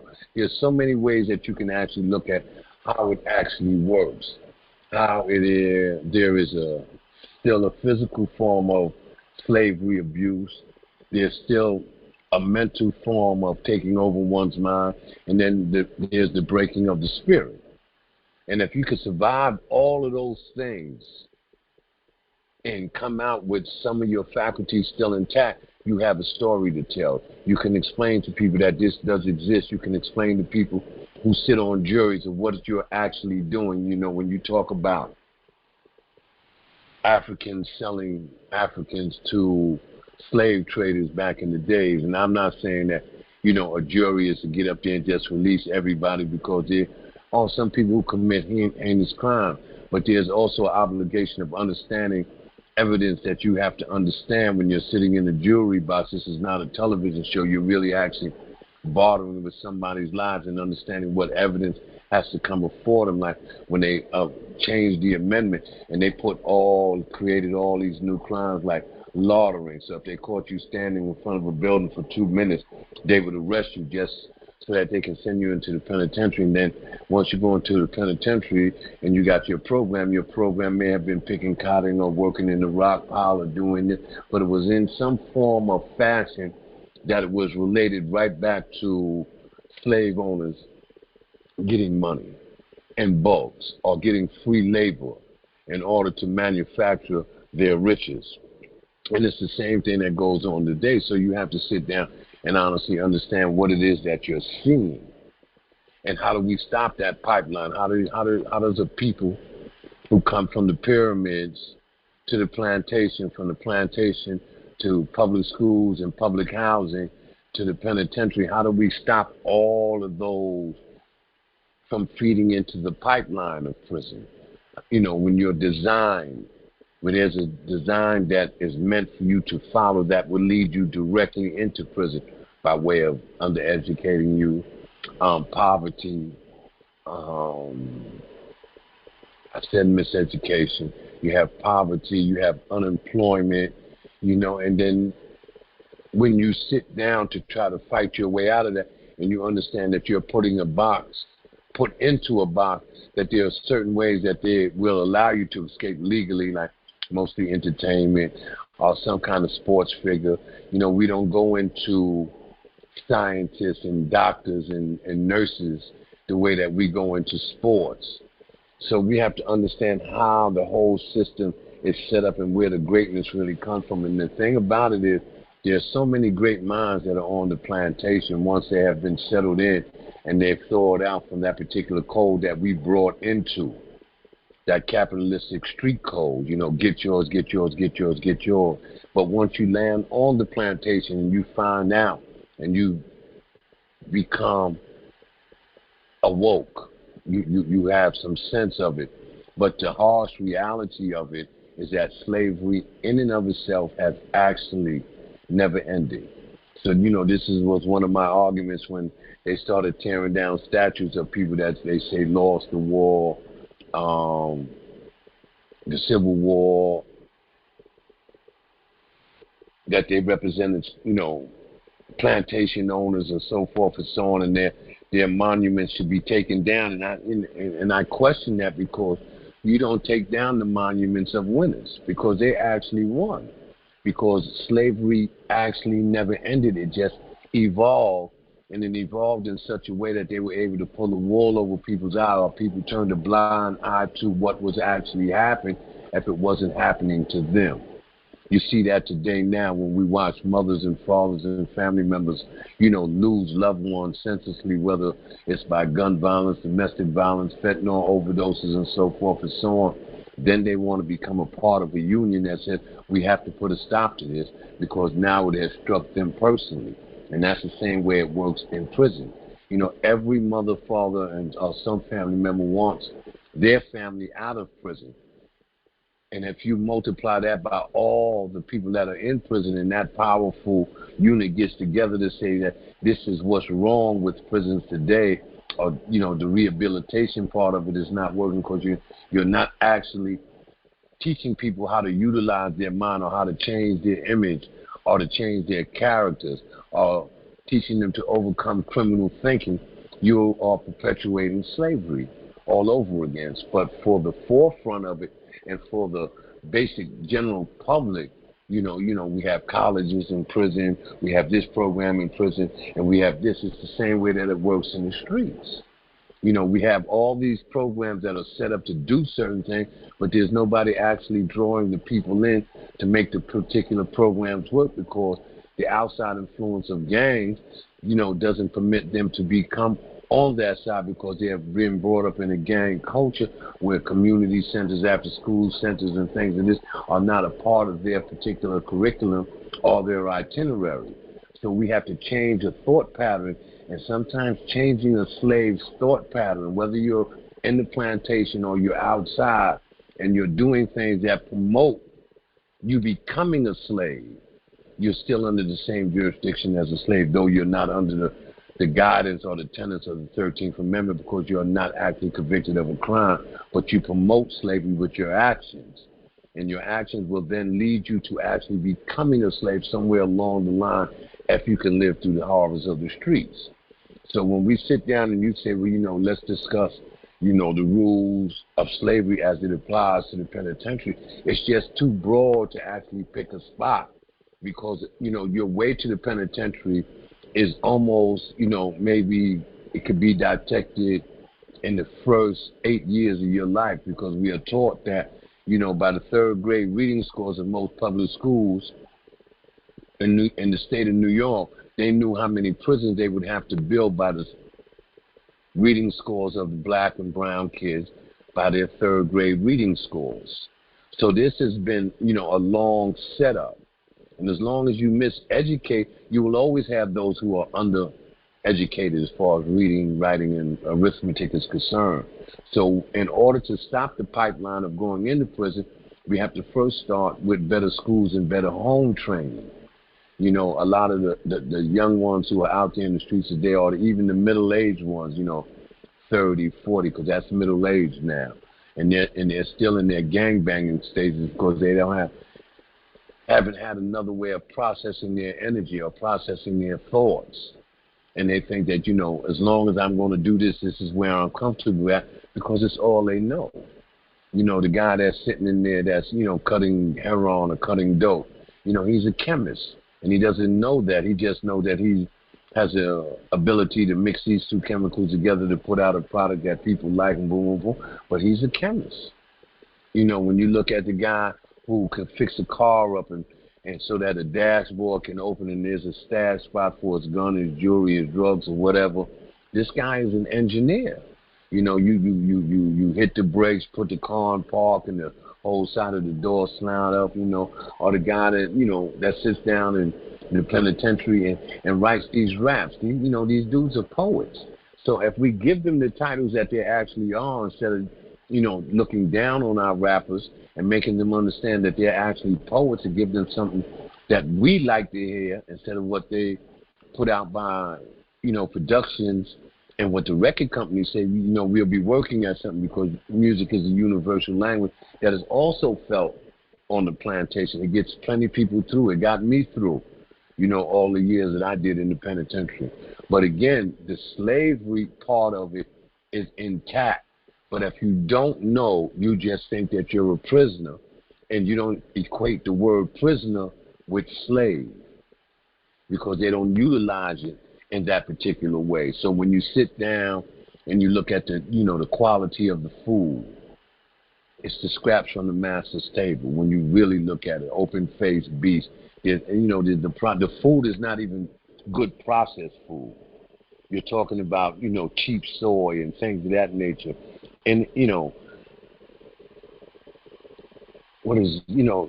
there's no state-of-the-art equipment there. When you're coming out of a small engines class and you don't understand that, when you go to a mechanic now, you're hooked up to a diagnostic machine, and they're still working with monkey wrenches and Allen wrenches in the small engine classes, when that is like 25 years, out of play. It's totally antiquated. So, you come out behind the 8 ball again, because even the education that you got while on the plantation, it's not enough to sustain you in the street, because in the street, you're 25 years or 5 to 10, 15 years ahead of you as far as technology and development in the workplace is concerned. So now, when you can't get a job, you go back to where you're comfortable at. This is what old slaves did. Like when some of the slaves were free and they found out that there was no work for them, and they came back to the slave owner and they took on the sharecropping side. Now you just work for somewhere to have some food and a roof over your head. But you're back to doing slave work, and you're back to working for the same master because you didn't know how to become a free man. It's like when people come out of the penitentiary, they don't know how to become a civilian again. And it's hard. A lot of people don't really understand that for certain people, after being in the penitentiary for so long, it's just hard to change your way of thinking, your way of thoughts. And people try to figure out, well, why does he continue to do what he does? Because he's been programmed to do that. And that program is like sending a soldier back from being on the battlefield for 5 or 10 years. You have to debrief him. You have to put a program in place that allow him to sustain until he learns how to sustain in the society that he's been away for 5, 10, 15, 20, 25, 35, some people 40, 45 years. So you have to understand that. So in the aspects of slavery, all you have to really do is understand, and I think everybody has a basic understanding of slavery, even if you didn't see Roots or 12 Years a Slave. If you just watch certain kind of movies, when you see what it is and what COINTELPRO did in order to sustain the slavery movement, and understanding, the house nigga versus the field nigga, when they send one in to infiltrate, like, Malcolm has one of the most famous cases when they send a black police officer in there to spy on Malcolm and so forth and so on. So slavery in all of its infamy is still alive today, and it's infamy and it's recognizable when you know what it is that you're actually looking at. It doesn't make a difference, what curriculums is up and down and what if it's black history or not, because certain people are going to get that, other people are not. And the thing about it is making education not only affordable but cool again, so that people can grasp on who they really are. And the time, I think, is now. There's signs and symbols that say that to go along with the old biblical cliche, the first will be the last and the last will be the first. So we are coming out of a stage of mental ignorance now. And though we are not physically bonded on the outside where the basis of the population could see, but on the inside, they actually are. There's shackles, you're being chained up, you're being not fed, you're being put in boxes where you don't come out for 23 hours, but 1 hour a day, and you're getting 3 showers a week. It's just really inhumane treatment. The psychological effects of police coming by, messing with you all day, searching your cell, throwing your property away, jumping on you. It's just as bad as when you sit down and you watch Roots, or more commonly, I think the one closest to it was with Jamie Foxx, Django. You know, that kind of beating are going on. That kind of abuse is going on right here in the American prison system. And those who know about it, they don't even holler about it enough. You know, and then, like I said, because a lot of the prisoners don't know how to express this to their families when they're allowed to have visits and stuff. You know what I'm saying? You know, you go down in the visiting room and your family comes in and, you know, your mother, your sister, your wife, or whoever it is that comes up to see, they ask you, are you all right? One of the first questions, and maybe the most popular question that's ever asked in the visiting room when they come in, how you holding up? Are you all right? And prisoners will sit there and lie to their family and say, yeah, I'm good. I'm all right. And you can't be all right, because if you all were all right, you wouldn't be in the visiting room in the first place. So let's start putting things in its proper perspective, and let's start being able to disseminate information to our family that can be carried back to the streets, and then those people who are in the streets will find out that they have more in common than they have in disagreement when it comes to their families, whether they're white, black, Irish, or whatever, as long as they're in a particular slave camp. Every slave camps may be. Just a moment. You have a lot of brilliance there where you're coming from. I would like to know, who is Brother Saw? Who are you, Brother Saw? What happened to you? Did you serve a period in the place, and was it because of the National Incarceration Bill or what? And why was you there so long? Tell people something about that. Well, my life story is this. You know, I was as a young man, I was fascinated by the streets. You know, I come from a good family. You know, my father and mother divorced early. My mother remarried, married a great man. You know, me and him didn't get along because he wasn't my father. And I lived in one of those, what you would call influential neighborhoods, a neighborhood of influence. You know, Shirley Chisholm down the block, the singer Ronnie Dyson, and there was quite a few singers that came off my block, black doctors and lawyers. But, you know, it was a boring neighborhood. And like I said, I was fascinated by the street, joined the street gangs early back in the late 60s, early 70s. And I grew up in the street, and I went to jail, you know, for my first robbery as a teen, and it just carried on from there. And I wound up falling under the three strikes laws. And then Bill Clinton came along with the anti-death penalty bill, and that made it harder for people to appeal their cases because you had to appeal them in a certain amount of time. But I was just addicted to the streets. You know, I did my first bit. I came home. I stayed home approximately 7 days before I ran into the law. I wound up going back upstate for 10 years, and I came home and I had to do a turnaround. I stayed home like 187 days, and I got 25 to life. So it was just a total of 34 and a half years with a 6-month break in it. And I was just, you know, really a street person. I brought into the streets. I brought into that code, and I believed in everything that I believed in, you know, and I at that particular time, my mind was so off balance with the street because I'd been there so long that I didn't even know that I was like in the stage of being mildly retarded by the streets because I wasn't getting the message, you know, and I had the ability to go to jail and come out, go to jail and come out, go to jail and come out again. And I'm in within that last bit, within my last maybe 15 years of incarceration, my epiphany started taking over, and I started reevaluating my life and what I wanted my legacy to be, and I started to study on my own. You know, I became, you know, autodidact, and I did a lot of my own studying. It wasn't hard because, you know, I compared everything to what nature was showing me as it applied to human beings, as it applied to wildlife and everything else that was around me, because the signals were in nature. You know, when you were doing right and when you were doing wrong, and they would send you particular signals and sounds, whether it be weather or something. And I was able to, according to some of the people who have taught me, I was able to make the connections between the two.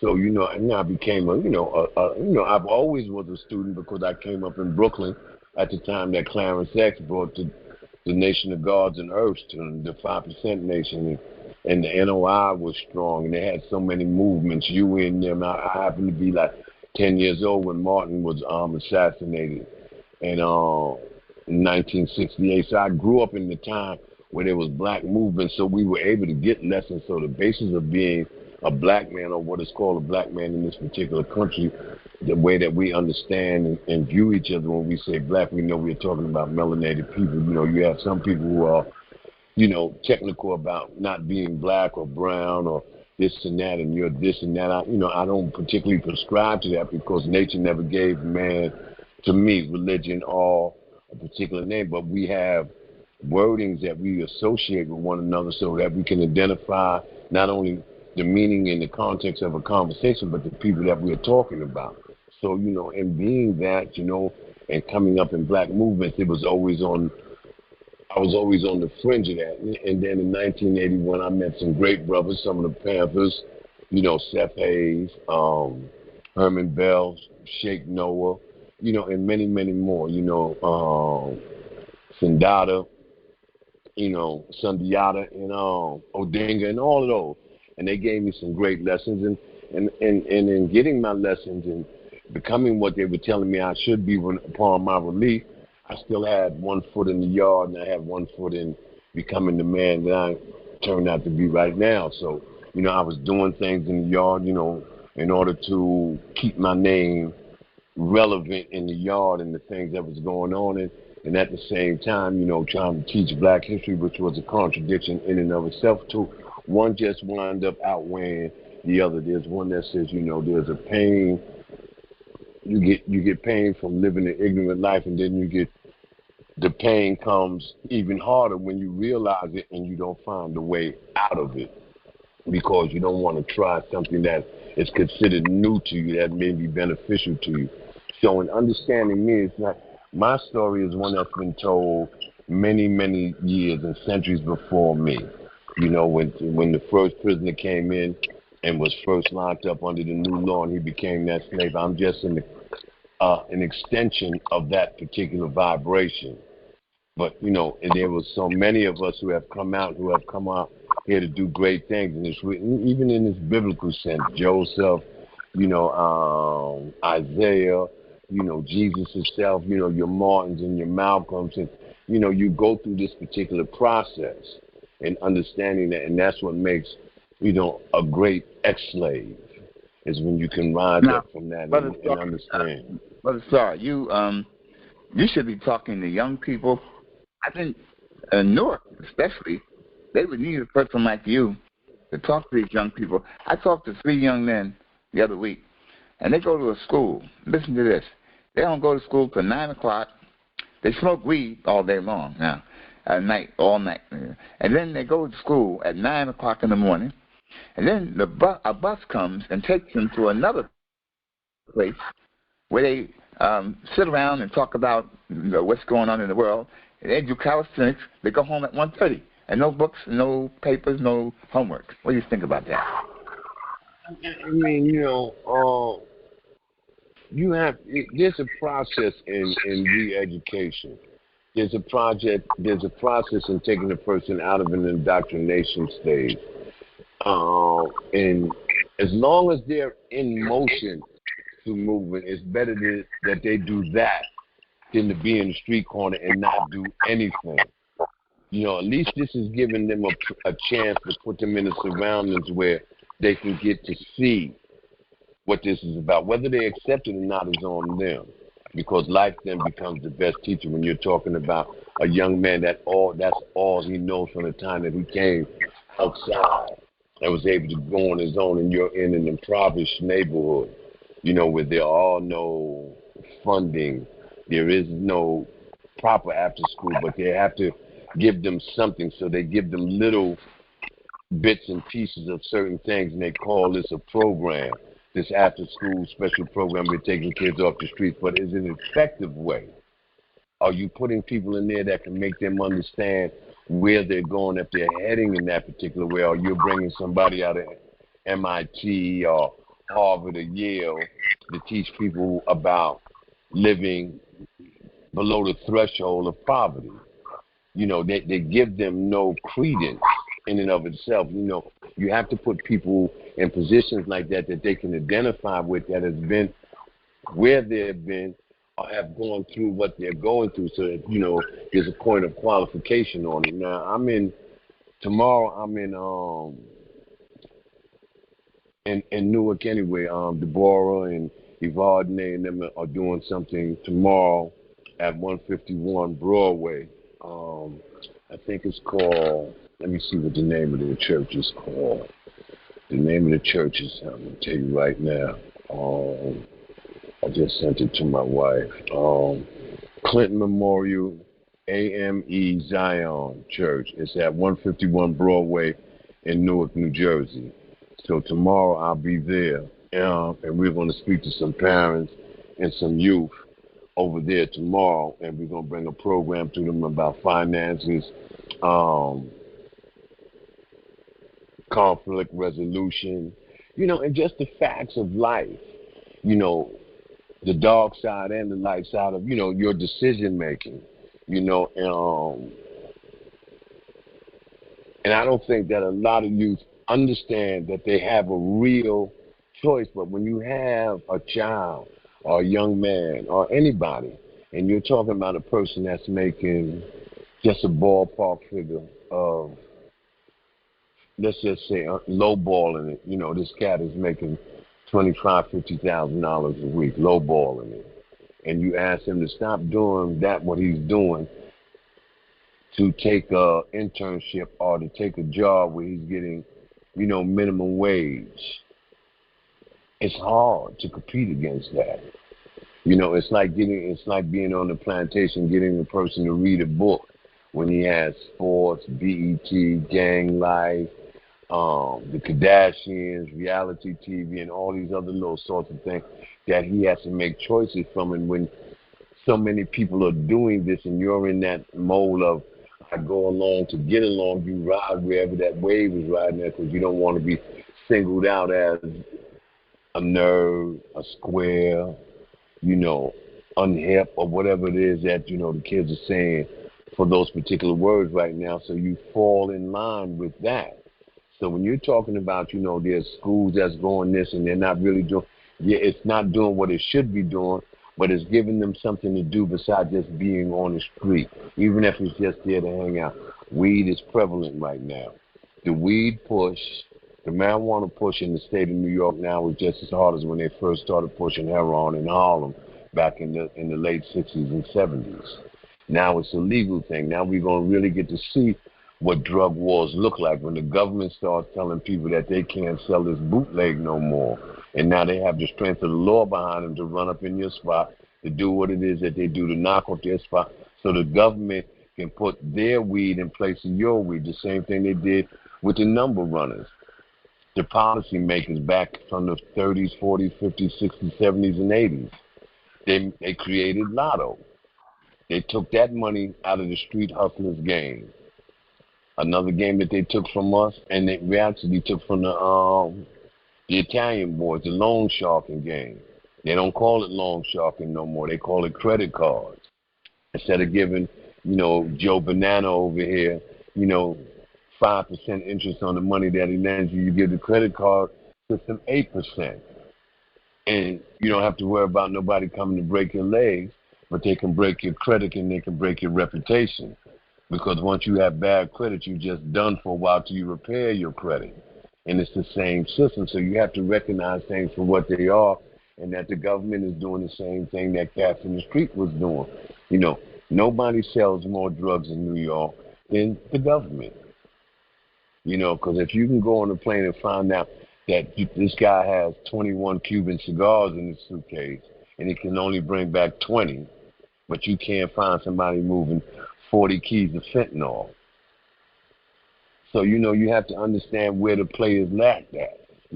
Why is it that this is so prevalent over here? And the only reason that it's really prevalent now, people knowing about it, is as it is always.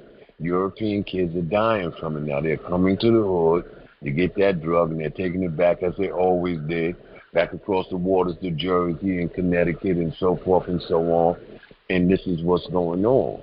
So when you understand the whole connection of How can this be so prevalent in a country that's based so hard on security that we can't stop the flow of drugs from coming in because they don't want you to stop the flow of drugs from coming in?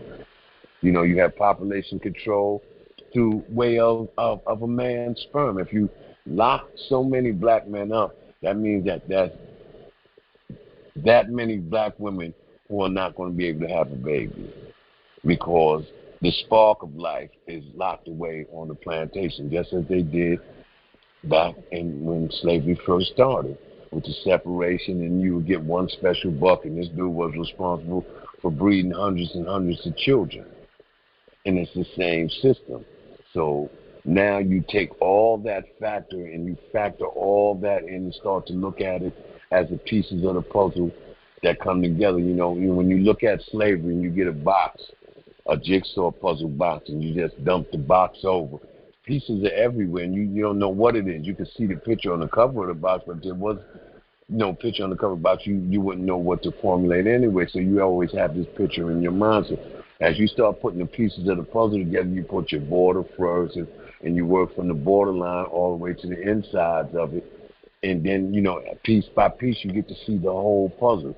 Why are there so many guns in the inner city when we don't own any boats? And people have been saying this for years, and nobody's answered the question, to the point where people understand that it's genocide that is being inflicted upon them.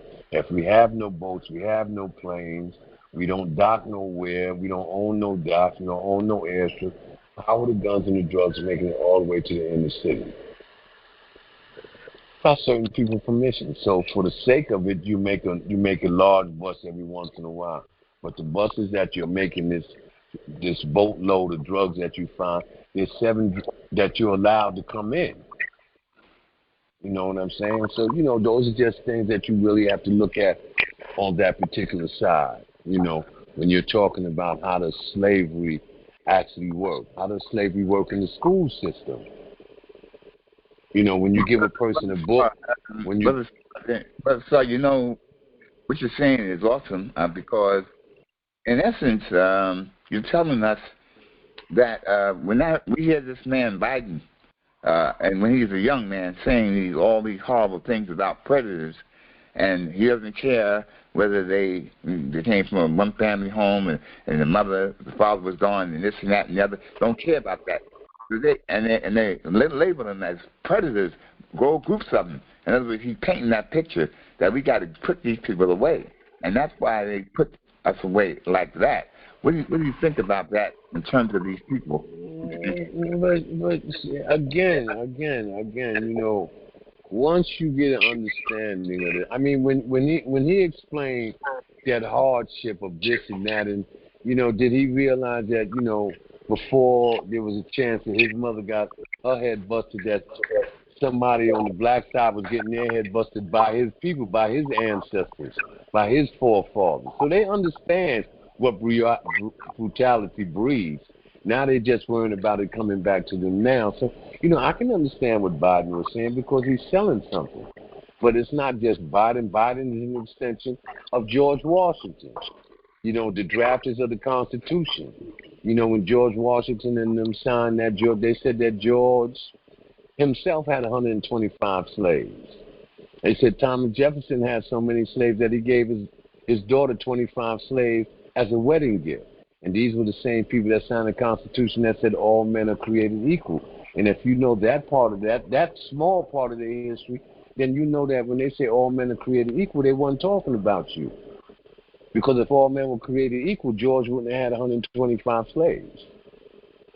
So let's look at it what it is and stop trying to buy into a patriotic America and look at it from an African point of view, and you'll be able to see these things. Because it's right there in front of your faces. It's just that, you know, the more you know, the more you're responsible for telling and doing it. So when people know something, in order for them to escape the fact that you're supposed to move on this information, they hold the information close to their chest. And then when something happens, they get that knee-jerk reaction that they're mad all over again. This is going on. It's been going on since I was a kid. Somebody's got to put a stop to it, but you ain't left your living room yet. The church hasn't come outside of the church yet to catch the Holy Ghost in the street.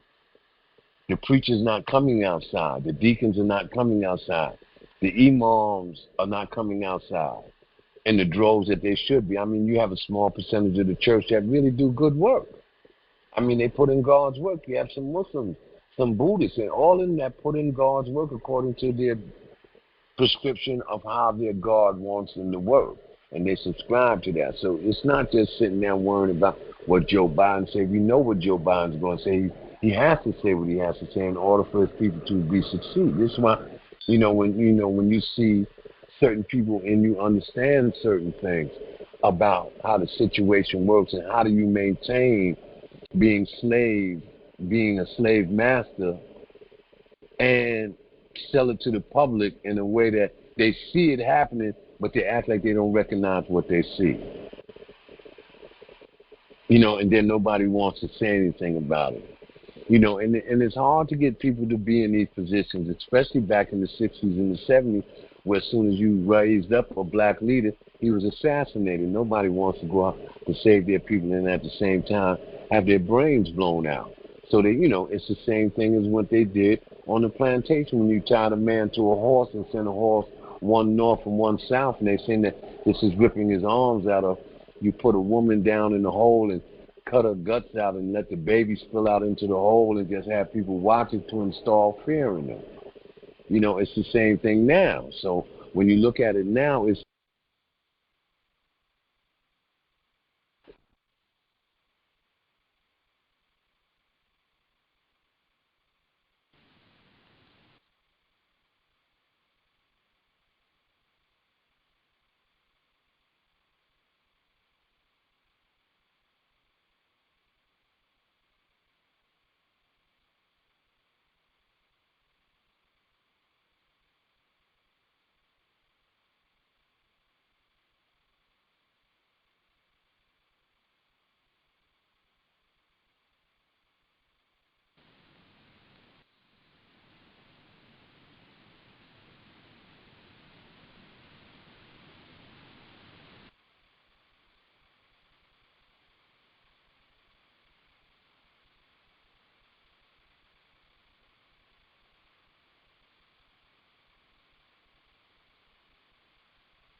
Well, if it's unmuted, I don't hear it.